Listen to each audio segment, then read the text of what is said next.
Wales has a long tradition of stocking knitting. In the 18th and 19th century, stocking knitting contributed to the domestic economy in rural Wales. The knitting of stockings would be done around the hearth in the winter months with the whole family involved. In fact, notion wear was a tradition in rural Wales when neighbours would gather together to knit as a social gathering, listening to an old tale, some ancient songs or the harp. Bala and Tregaron became the main areas for stocking knitting and held large markets 3 times a month. In 1851 there were 176 hosieries in the district around Tregaron.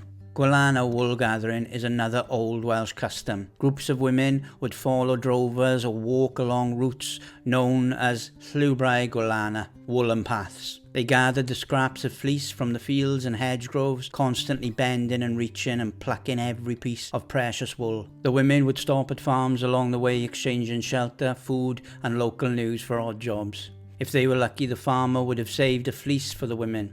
The right to gather the wool was valuable, and young women who were employed as servants would make sure that they were given 2 weeks off for wool gathering each year. The women would return home with their heavy sacks of wool. They washed and spun the yarn to use for knitting stockings and other garments. Due to a lack of transport in rural Wales, if people had to travel they would walk, and while walking women would knit using a yarn hook. A yarn hook is S-shaped with one end attached to the waistband and the ball of yarn attached to the other, allowing for both hands to be free to knit while walking.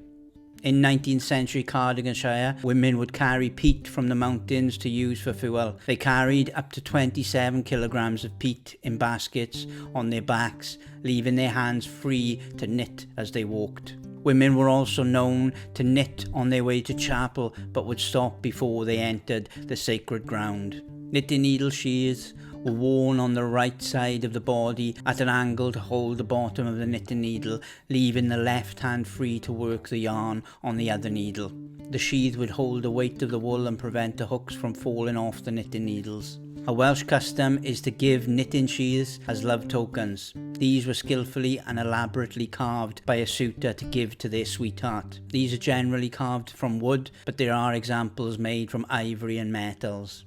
In Victorian times, hand-operated stocking machines became popular that could knit stockings much faster than by hand. The North Wales stocking industry supplied 300,000 pairs of socks to the Allies during World War I. Corgi hosiery factories in Ammanford keep this tradition alive today, producing woolen socks using traditional skills and modern machinery. They have a global reputation for making luxury socks and stockings, and their customers include the royal family.